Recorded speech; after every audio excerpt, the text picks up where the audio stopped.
Welcome to the Crazy Wisdom Podcast. My guest here is Sumon Sadhu. He's an angel investor and entrepreneur. He's the current chief revenue officer at Plato Designs, and he's invested in 25 companies, including companies in artificial intelligence, augmentation of intelligence, lifespan, augmentation of humans. It was originally in biochemistry, and I love the depth and the range of all those things. So I'm really interested in getting into your wisdom on the relationship between stress and creativity. So welcome to the show. Yeah, thanks Stuart, for having me. Cool. And so let's get right into it. What is your definition of stress?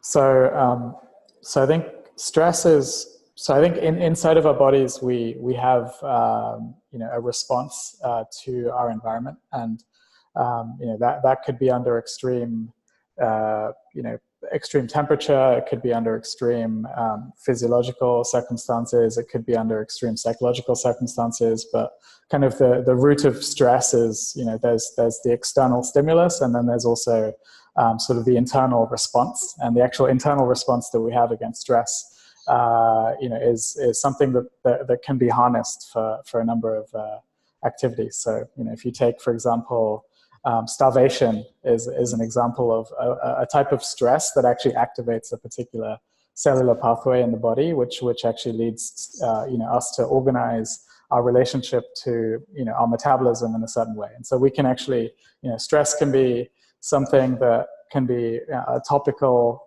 thing for people to interact with, but stress can also be relating to our biological responses as well.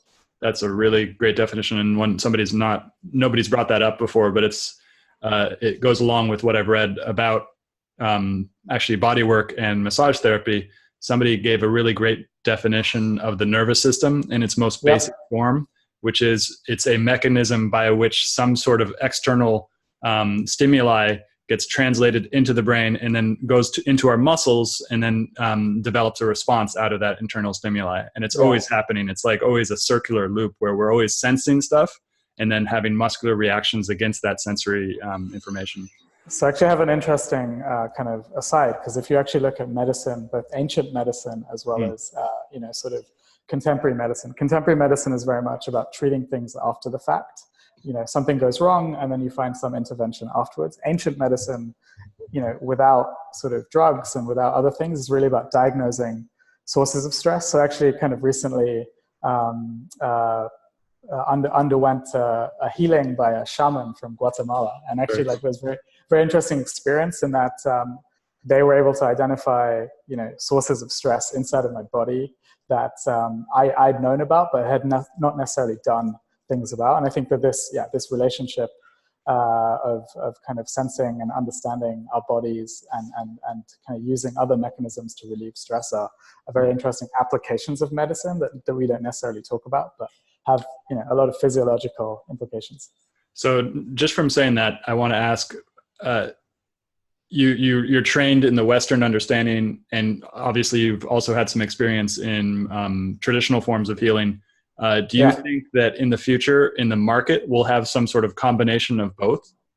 Yeah. So I think what's interesting is that when people think about something like meditation, and when people think about all these apps that exist, they think it's not technology. It doesn't have any physiological impact on us. Actually, like control of breathing is like this massive on-off switch for like the autonomous nervous system, and kind of all of the Eastern practices around, hacking sort of these control systems are just, manifestations of technology. It might be that you use touch, or you might use sound to go activate those things.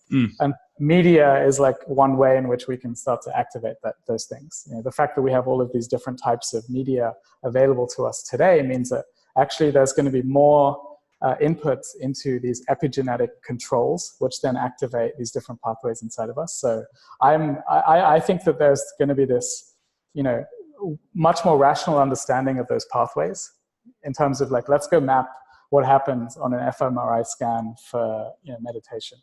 And then also let's go design an experience to go activate that pathway. Like we're going to treat it like an engineering challenge that we're not skeptical around, but something that we can actually measure internally and externally. Do you think that there's something that we can't measure, though, that is also very impactful? I think, what I found most interesting about this healing, for example, is that they uncovered points of tension in my body. And I think that there's some, imagine applying, so there's some intuitive understanding of like, let me feel through your body and identify where, your left shoulder is less aligned than your right shoulder. And therefore you have tension in your left shoulder. So something must be causing that. Or like, a lot of people hold fear and in their stomach, which actually causes like the buildup of stress. And like if you massage that out. So I think that there's taking that and turning it into something quantitative is something interesting. If I could like measure in real time, how tense are you? Like that should be something that can be quantified. And I think there's a, are you familiar with fascia and the latest research coming out about fascia? They're just very recently starting to get into something called dynamic ultrasound and elastosternography. I don't remember the second one, but most of the times that we've gone in with pain in our bodies, we've been going to doctors and we've been going in and they've been giving us X-rays. But the problem with X-rays is it only shows the bone and some soft tissues. But essentially what they've found out is that they've given X-rays to people who are symptomatic of pain, and then they've given X-rays to people who are not asymptomatic of pain. But the same thing shows up in both cases. So the X-rays are a very bad way of defining where pain is in the body.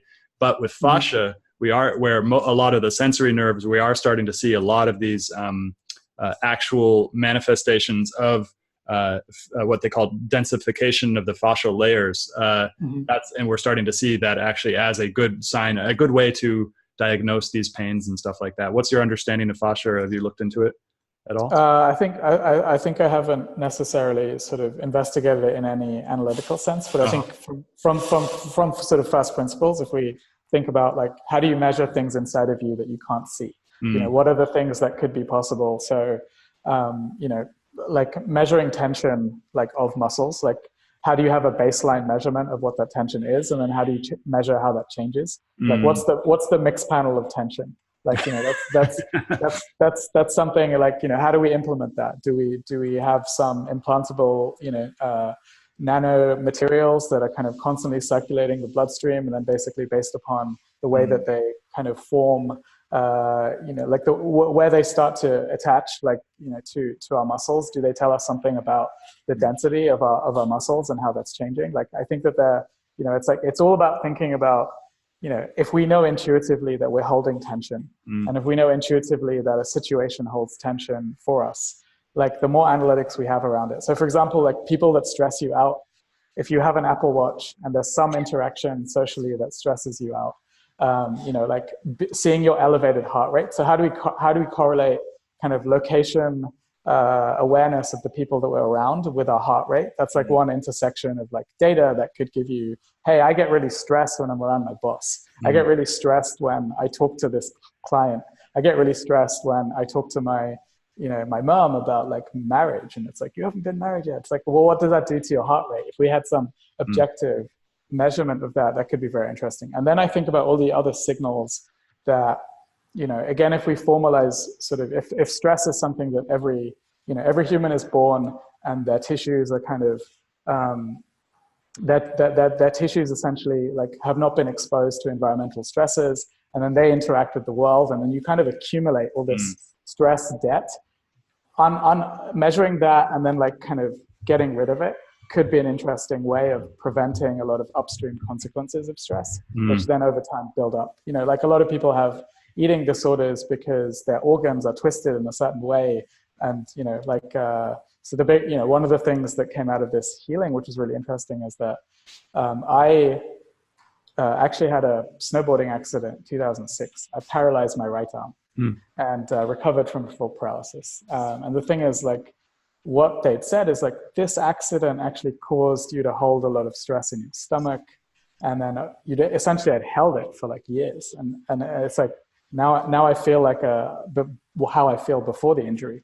And it's kind of like, these are things that acupuncture, these are things that massage, these are things that kind of all of these sort of what we consider non-medicine. Like really it's just like intuitive feeling of how our body is and how it is. If we could turn those into quantitative things, and then we could start to invent experiences to go activate them. And so it might be that in the future you have, some implantable sensor that's measuring the tension in your muscles combined with like a measure of your heart rate. And then like when things correlate, it's like, hey, this happened. We need to take you back to a state that is less stressful. Like, how does that feel? I think we're going to we can design these kinds of experiences, and we can actually become more cognizant of them. And I think that's the direction that this whole movement around mindfulness and epigenetic triggers is really going.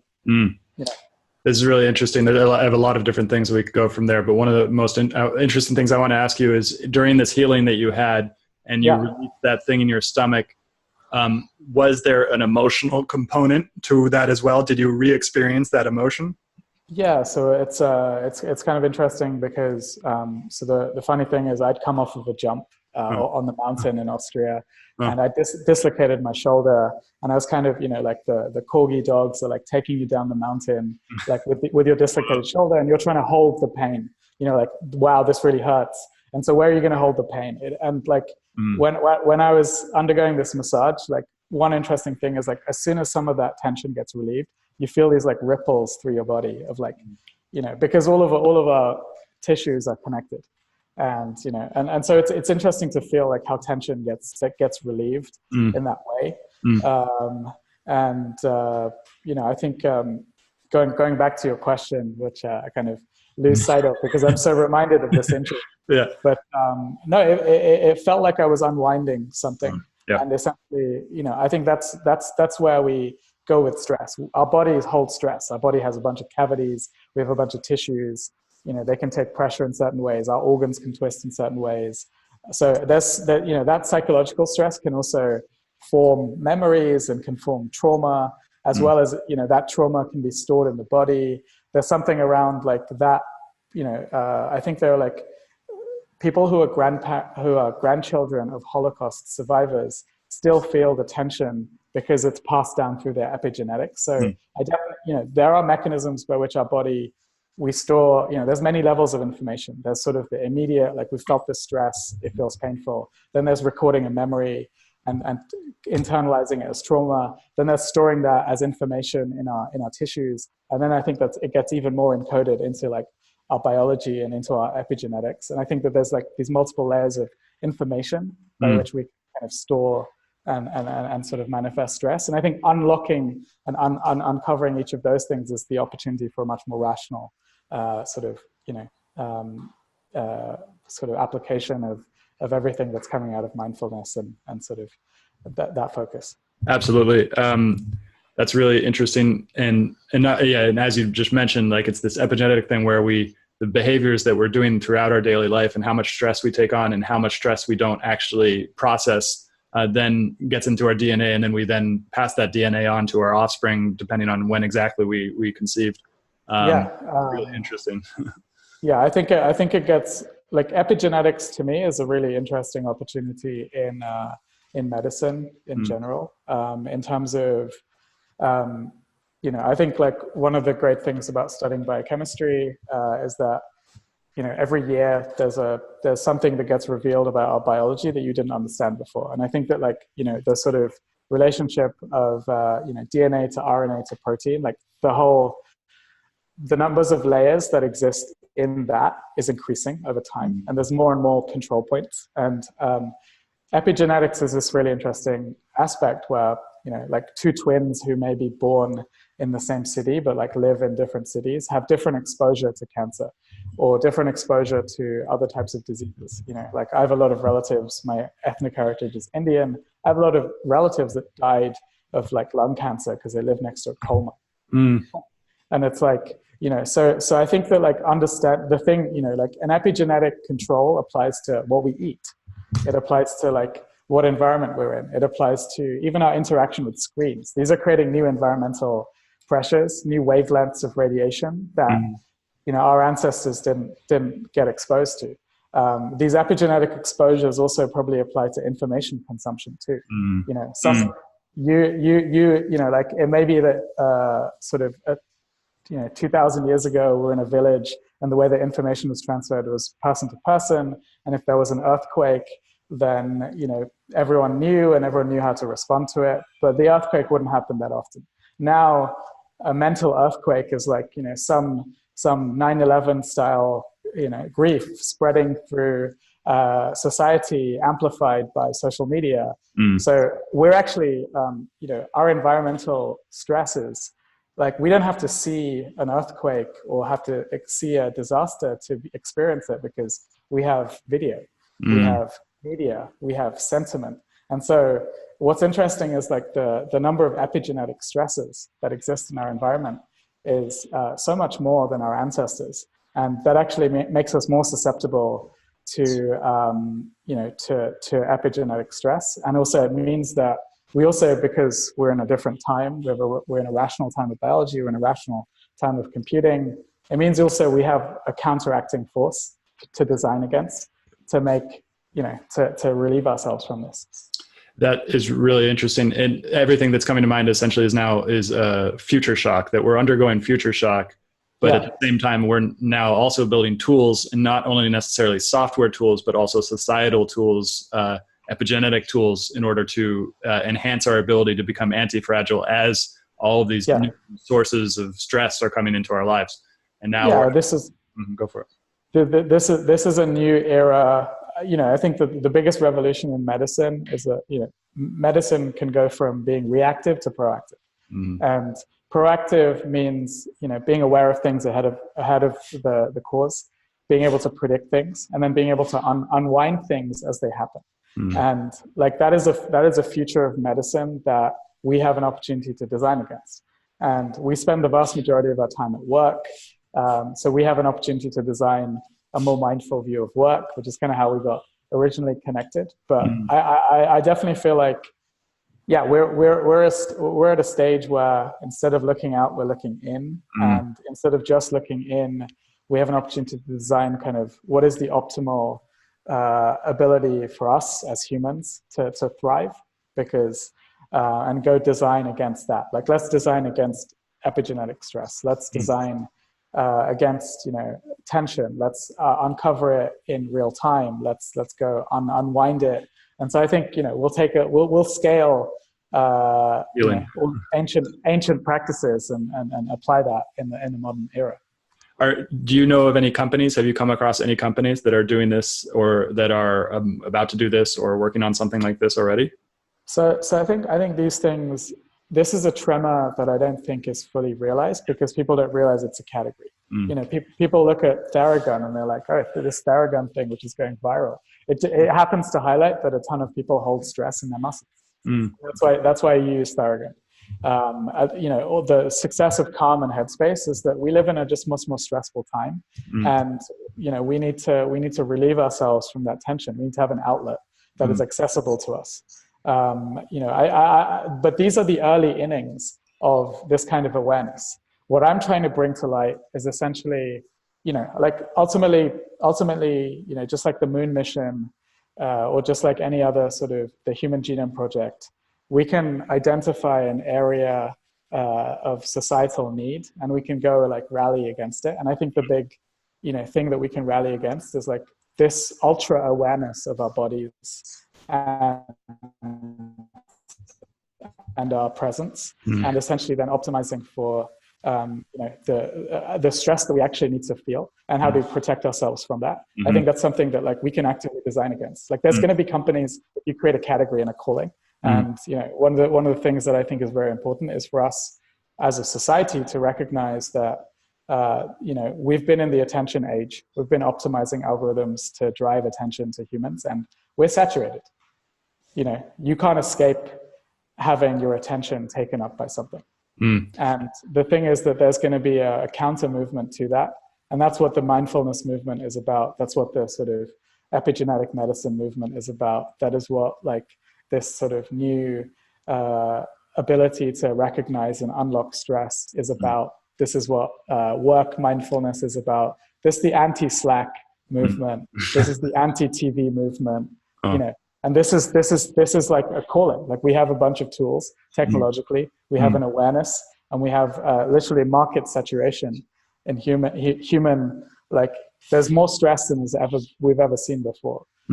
So we're at sort of the right era to go address this in a deliberate way. Let's go design out of this crisis that we've created for ourselves. And it's not only the more stress we've had, because as you mentioned, the stress has always been there, the earthquakes have always been there, but it's also the perceived stress, which then goes into our cognitive centers and then also affects our bodies in the same way as actual stress. Yeah, it's synthetic stress. The point is, like, our bodies are constant, our nervous system, our biology is constant.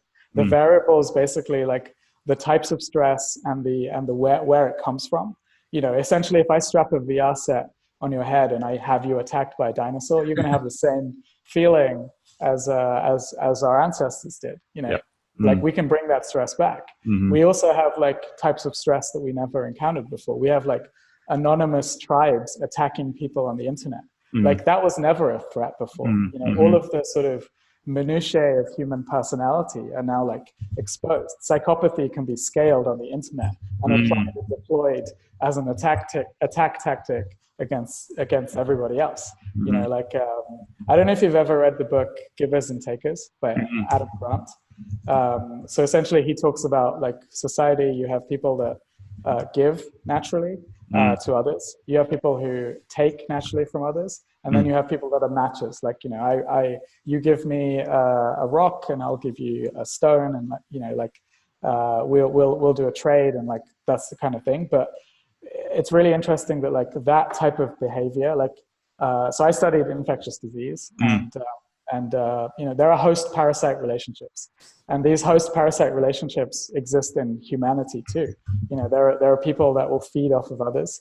You know, they'll feed off of their generosity. They'll feed off of you know, their friendliness. They'll feed off of the money that they have. But essentially, like, we're just this massive host-parasite society, and the internet amplifies, like, you know, that, and creates like new interactions for these hosts and parasites to interact with each other. So we have internet scale stress. That's a good concept. How do you personally recognize if you're in the company of someone who is a constant taker? I think you find yourself being constantly drained. So by inclination, I'm a giver, which means that I get energy from giving to others. Being generous with time, being generous with advice, it makes me feel good. I think that if you are a giver and you are kind of experiencing that you feel drained by the interactions that you're having, it's not giving you energy, it's removing energy from you, then you need to recognize that that interaction is something that is not healthy for you. And then you also need to recognize that curating your environment is actually the key thing that you can do to mitigate your stress. Like, you know, and recognizing who you gain energy from. And I think that's, you know, it's kind of a concept that I call the shield. It's like you need to essentially have the shield, because, you know, if you're a taker, like, then you gain energy by taking stuff from people. You're like, hey, that guy has more money than I have. I'd love to find a way of getting that money. And you see things in a much more transactional manner. And I think, again, it's the two sides of the host-parasite relationship that's being amplified in society. Really interesting.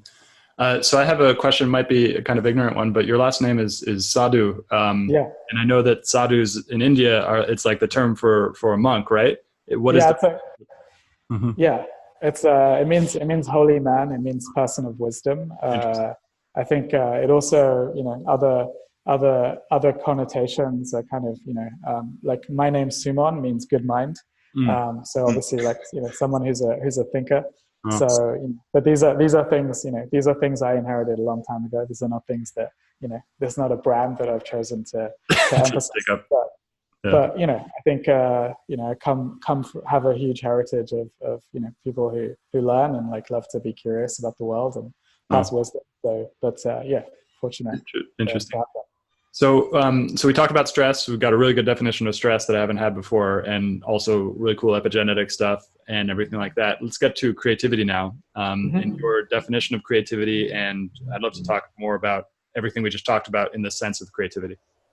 Okay. So, look, creativity is about the recombination of ideas, and the non-intuitive recombination of ideas is creativity. It's something that's uniquely human because we don't necessarily have linear programs for this, but we have the ability to imagine and to apply our mind towards this non-linear recombination of ideas. And these non-linear recombination of ideas means that essentially you can converge upon these ideas in less time than it would be if you were to combine these ideas at random. And that's essentially like what creativity is. And then there's a bunch of aspects behind creativity. So one of the aspects behind creativity is like novelty and originality. And novelty and originality comes from conviction. Conviction is something that we're sort of in short supply in the world because we have so much noise around us. You know, it used to be that you're in Silicon Valley and like you're one of the few people that thought about technology in that way. So therefore that amplified your conviction. But if you're in a Silicon Valley, which noise, like, you know, every conversation is just in front of you. It's environmental. It's an environmental stress. It actually diminishes sort of creativity. And so kind of one of the things I strongly believe in is like conviction and creativity are very aligned. And I'm actually one of my influences so I'm a big fan of surrealist film directors. So my favorite director is a guy called Alejandro Jodorowski. Yep. Alejandro Jodorowski, like surrealists, they don't care. Like, and I think it's almost the ultimate aloofness, and sometimes it can be too much so. But I think that, you know, we live in a world where we are being programmed to seek permission for things, and there are actually very few people that generate permission for others. And I think that if you're an original, creative, you know, surreality, like anyone who's in the surrealist movement, basically like was so far removed from, you know, they were actually rewarded by novelty, not rewarded by societal convention. It doesn't mean that Jodorowsky's movies are like the same as, you know, the most famous directors in Hollywood, but at least on a scale of originality, they were able to explore, you know, terrain that may not necessarily have been. And that's, and all the people look at these creative people and they try to take all the signs or all the kind of, there's a word I'm looking for, which is essentially erratic behavior. And they're like, oh, they're erratic and they're creative. So I'll just copy the erratic part and then I'll be creative. Yeah. Like, so for example, I'll give you a couple of examples of sort of, there's originality and then there's amplification of that creativity, which then leads to mainstream appeal. So for example, there's this Japanese anime director called Satoshi Kon. And Satoshi Kon was responsible for creating animations like Paprika. It's actually done in an animation style that resembles none of the traditional animation styles. Like, you know, Studio Ghibli in like Japan is like very famous for a particular animation style. Satoshi Kon was very original in that. So he actually, so everyone is familiar with Inception, the movie, but Inception was inspired by Paprika, which is this, you know, this animation that Satoshi Kon did about, you know, dreams within dreams, people who are investigating dreams to solve crimes. It came from that.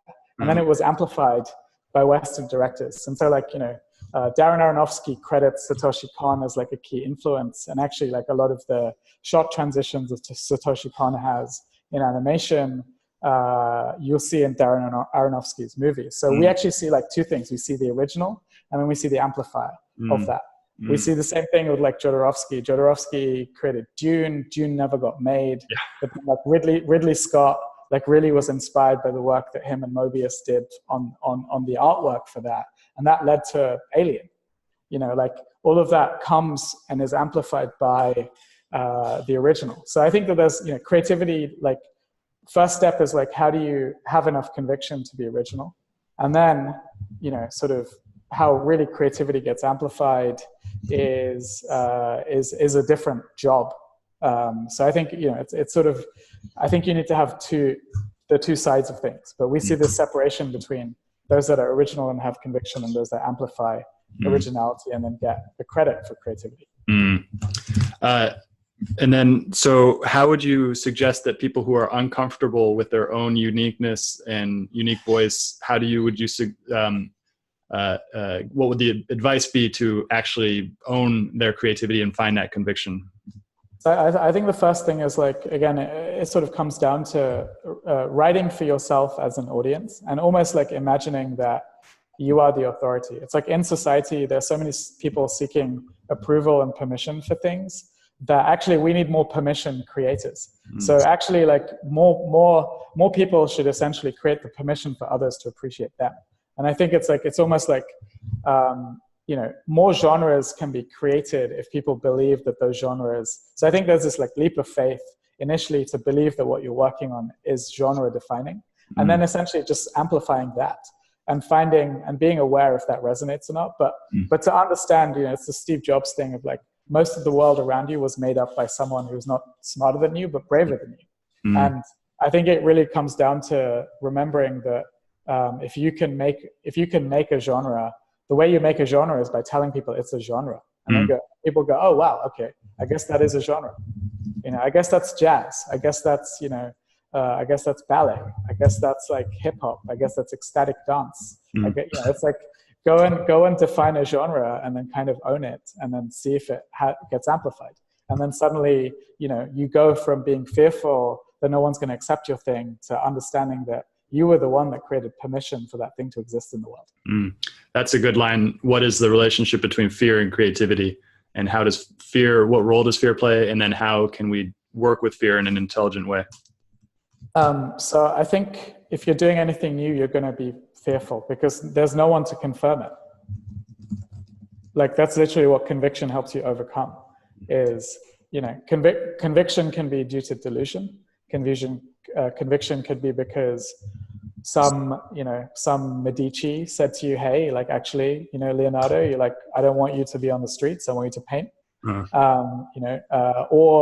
So I think there's that little period before you're about to create something or publish something where fear will set in. Because if we're alone with that thought, we have fear. And so it's about being comfortable with, like, I'm the permission setter, or I'm going to go work with a small group of people. That's why a lot of creative movements, had a small group of people that amplified each other's thought, because that was the little pocket of permission that allowed you to overcome that fear. So I think it's like, if you have that fear, create a pocket of permission with a few people, and then go be the authority on that thing. And then we'll see more of those things amplified. Which is like the opposite of what our schools teach us, because our schools teach us to essentially fit in, get in line, figure out what the teacher wants you to learn, and then learn that. And like, this is a whole other thing, essentially. We've formed habits around gaining permission. And we have to unlearn the habits of gaining permission. Children don't gain permission for anything. They just kind of do things. And through our adult life, we accumulate a bunch of trauma around, like, stepping out of line. And then essentially, like, that trauma then affects our behavior. So it's almost like tying back epigenetic stress and like tension and stuff like that. Permission is one of those things. Like, what happens, you're a software engineer, and when you were a teenager, you played games and then you created games, and then you like joined a company like Microsoft, and like you had to comply because like, what happens, all of that fear and all of that tension then becomes part of you, and then essentially you lose it. So imagine if we could take all those people and like relieve them of that fear again and bring them back to that 14-year-old state.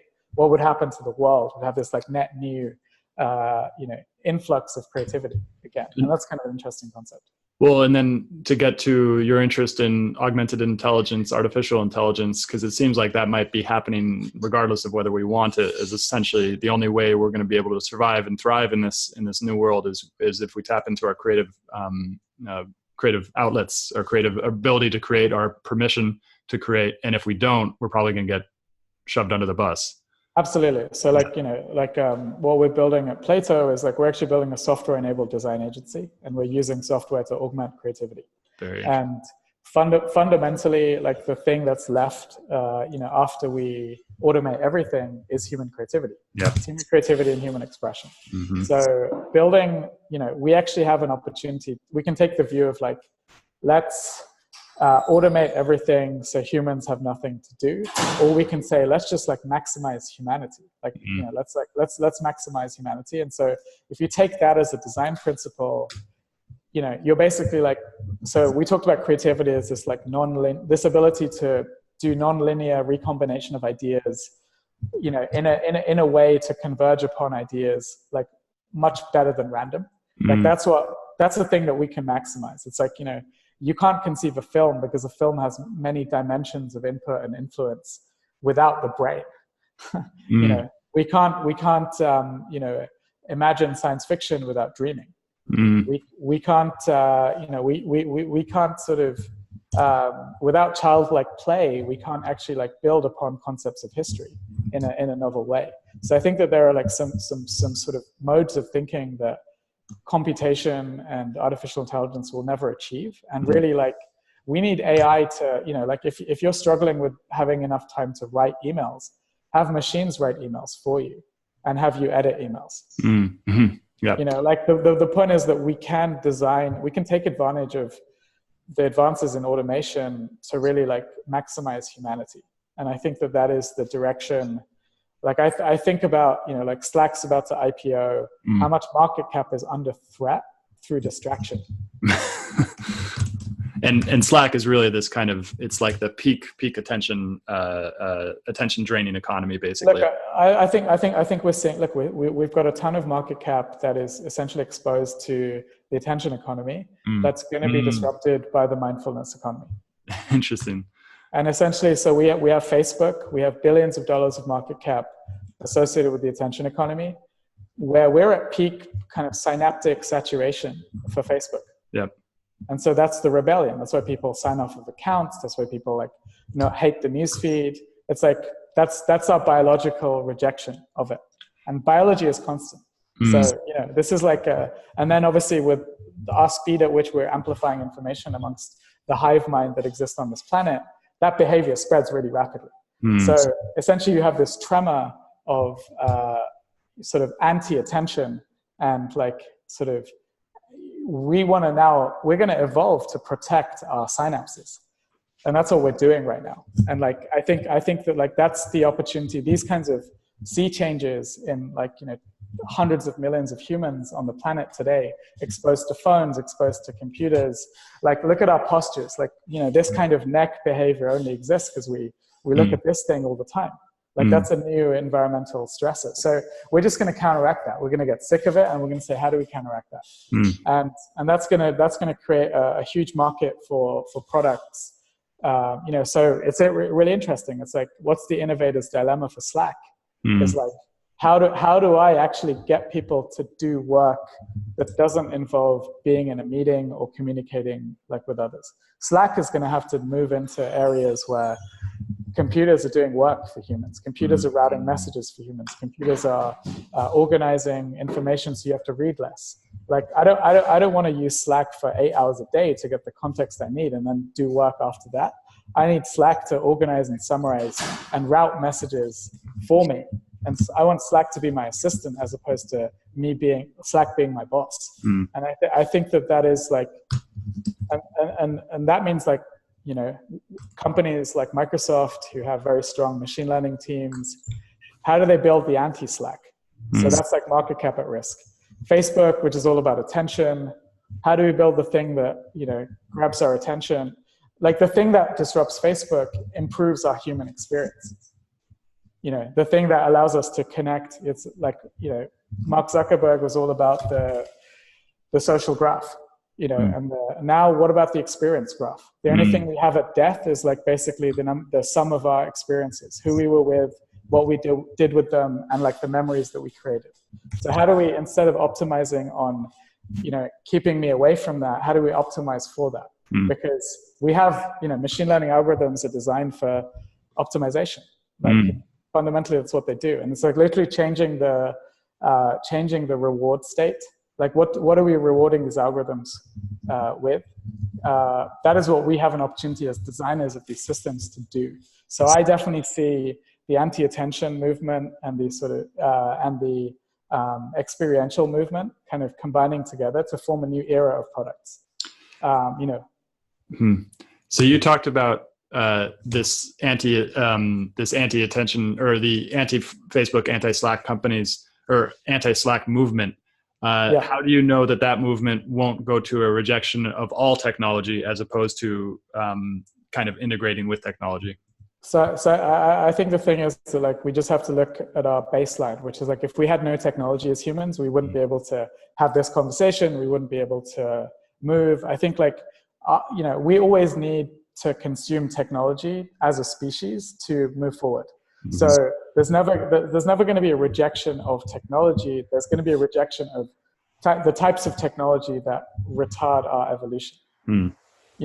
So if the fact is that we spend so much time on Slack that we are desensitized to messaging and it makes us upset, then we're going to reject it actively and seek something that eliminates that stress. Mm. So if I gave you a Slack type software that essentially, like, did your messaging for you and then summarized messages from the people that you need to communicate with, so you only needed 5 minutes per day to use it.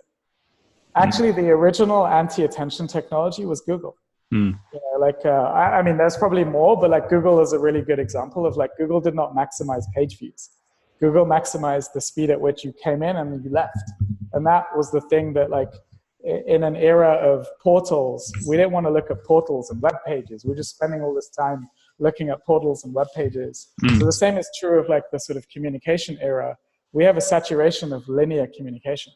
We know that machines can summarize and generate messages better for us. So we need them to be assistants to us to help us do less. It's like, no one is going to replace our ability to form the message that we need to write or even route it to the right person. But imagine that I've got 500 messages in my inbox. I want the system to read them. I want the system to reply to the things that I don't have to reply to. And then I want the system to summarize and organize my work so that I just spend 5 minutes on it. And I think companies that do that will disrupt Slack. Mm. And this brings to mind a random idea of essentially what I know about languages. Language also seems to be a sort of technology, like the technologies we're talking about, meditation, mindfulness, and all those different, that have been around for a long time. With language, as it's progressed, we've started to lose the politeness signifiers. So in English, we would have to, do these long, just overbearing kind of titles for everyone. And it's still embedded in various languages. I speak Thai, and in Thai, the way you speak to somebody is like all dependent on status and hierarchy and stuff like that. But it seems that technology has a impact on that, in that it requires less. Like, the more we go further into time, less politeness is required in emails. And it seems to related to what you were talking about these technologies essentially changing our ability to communicate. Yeah, I think the core thing is we want machines to do our work for us. And I think that anything that creates more work for us, or new types of work or new types of stress, will be rejected. Like, initially we'll enjoy them. It's sort of like, I think about before Facebook came about on college campuses. I was at Oxford.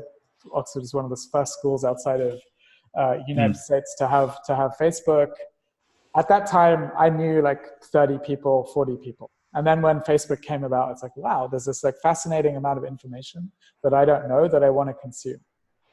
And the thing is, like, for 5 or 6 years, you get really used to like consuming that information, and it's a positive. And then eventually it becomes a saturation. And I think that the same thing is true of like any medium that has any kind of synaptic association with us will eventually saturate our ability to consume it, and then we'll reject it.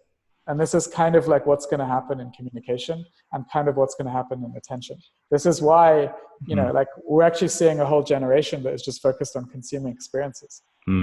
Because like, that's a movement. That's the anti-TV movement. We don't need to sit in our rooms but when the first time that TV came about, we could transport ourselves to, Cape Canaveral and go see like, the sort of moon landing, or we could go see what was going on in Africa, or, what was going on in another country. Now we just go there when we experience it, and we record those experiences. And one of the key experiences that I think our generation is finding, particularly in New York and San Francisco, is one you've already mentioned, which is ecstatic dance. Are you going to ecstatic dance? Do you do it? I've been to ecstatic dance. I've been to 5 Rhythms. I think, look, essentially, like, our generation has got so into our heads that we need to get into our bodies, and this is just something that is just, you know, people are going to discover. People are going to rediscover. Like, they're literally going to rediscover, like, leaving the house and like interacting with others, and it becomes a novelty to go do that. And I think technology will help us do that, finding out where those opportunities are, finding out kind of, but this is just more of an awareness thing. It's just like we've got so into sitting in front of a computer and chatting and like doing work that eventually we're like, this doesn't feel right. I feel ill. I feel fat. I feel unhealthy. What can I do against that? And like, we're going to rediscover what it means to be in our body, and rediscover what it means to, entertain ourselves and to form more experiences. Because I think the philosophical thing is like, death is inevitable. We may prolong death, we may extend death, but ultimately what we have at the deathbed is not money and titles, and it's like who we were with and the experiences we had. And I think we're going to start optimizing against that. And that's going to be a realization that people have as a rejection to the attention economy. Very cool. So we got a couple minutes left. I want to just kind of talk a little bit about what you're reading right now and kind of what the ideas that are coming into your head are. We've already talked a lot about it, but what specifically are you reading right now?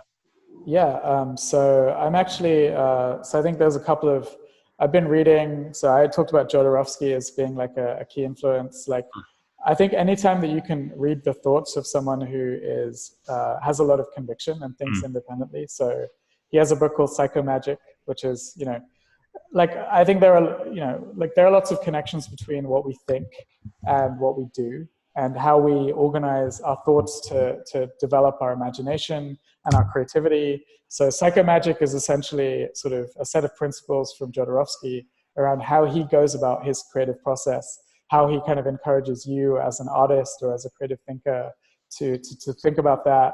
And, you know, I think like to understand like where he came from and his mind is something that is very special. And so that's captured in there. I read this book. So Nolan Bushnell, who is the founder of Atari, wrote this book called How to Find the Next Steve Jobs. Has a cliche title, but really like Atari was one of the first companies in Silicon Valley to really combine.